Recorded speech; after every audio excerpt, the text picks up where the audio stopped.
Assalamualaikum Ibu. Waalaikumsalam. Perkenalkan, saya Haji Kalofa Bu dari mahasiswa dari Fakultas Kedokteran Universitas Ankas.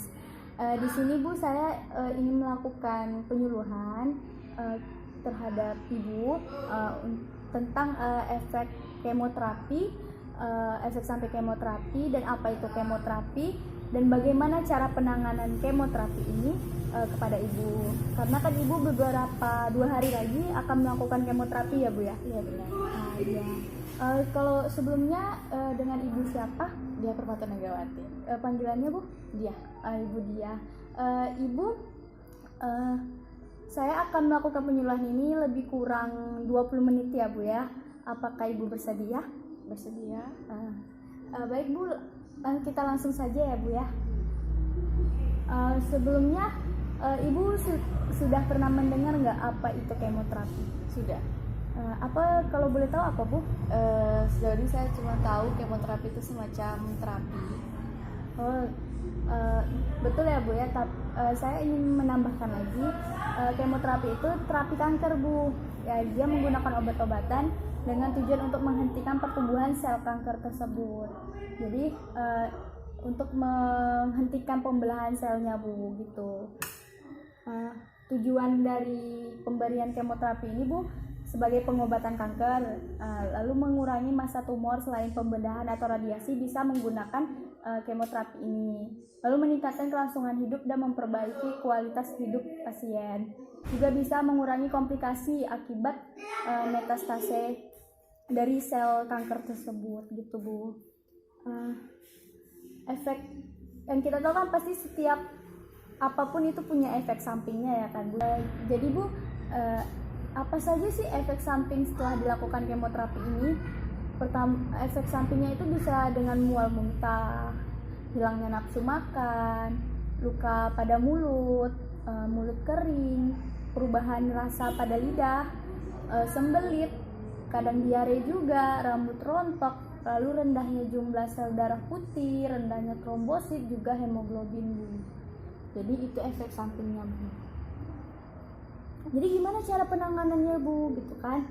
Nah, cara penanganannya Bu, kalau mual muntah itu Ibu bisa minta obat anti mual dan muntah kepada dokter.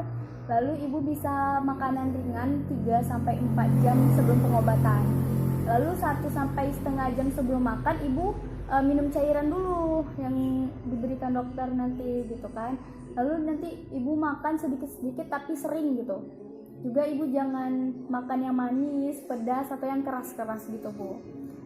Cara biar terhadap hilangnya nafsu makan ini, Ibu bisa makan dengan porsi yang kecil namun sering gitu Bu. Yang tadi ya Bu, baru bisa makan roti lapis seperti atau susu, biskuit, buah-buah gitu. Yang bisa untuk berlangsung lama kayak gitu.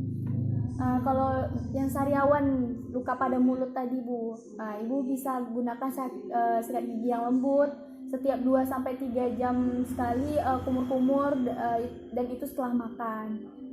Lalu Ibu makanan yang lembut ya Bu, jangan yang pedas, panas, asam, pokoknya yang lembut gitu. Kalau Ibu sembelit, Ibu bisa sering makanan yang serat itu kayak sayur-sayuran, buah-buahan gitu. Minumnya juga minum air putih 8-10 gelas sehari. Juga lakukan kegiatan fisik. Juga nanti minta bantuan kepada perawat atau apa medis jika masih berlangsung dalam 3 hari gitu Bu. Kalau diare Ibu bisa konsumsi sop, minuman yang seperti kayak buah-buahan, jus kayak gitu kan Bu.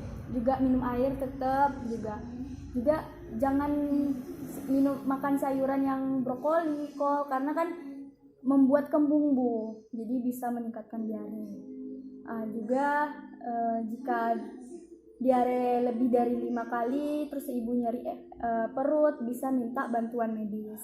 Rambut rontok juga kalau rambut rontok Ibu gunakan sampo yang ringan, potong rambut hingga pendek atau Ibu dibotakin saja gitu. Kalau rendahnya trombosit, Ibu bisa lihat apakah ada pendarahan yang tidak biasa di gusi Ibu, urin Ibu, tinja atau haid yang sangat banyak. itu bisa jadinya rendahnya trombosit. Juga gunakan sikat gigi yang lembut gitu.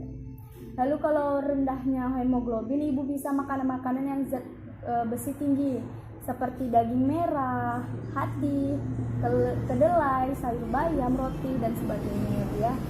Kalau rendah jumlah sel darah putih, ibu bisa ibu harus lebih sering cuci tangan. Kalau misalnya ketemu orang, ibu lebih baiknya gunakan masker kayak gitu Bu. Juga hindari kontak dengan binatang atau tanah-tanah karena itu kan kotor seperti itu Bu. Sepertinya sudah selesai. Apakah sampai di sini ada yang ingin ibu tanyakan? Tidak. Oh tidak. Apakah ibu sudah paham Bu? Paham. Kalau boleh tahu apa tadi kemoterapi Bu? Jadi kemoterapi itu tadi semacam terapi untuk pengobatan sel kanker. Benar ya Bu ya. Baik Bu, di sini saya sudah membuat leaflet. Ini dimana ada baca-bacaan yang pembahasan yang kita bahas tadi Bu. Apabila ibu lupa atau ibu ingin membaca lagi, ibu bisa baca ini. Sepertinya seperti kontrak kita hanya 20 menit, hanya sampai di sini. Terima kasih atas kerjasamanya Bu. Baik, Assalamualaikum Ibu. Waalaikumsalam.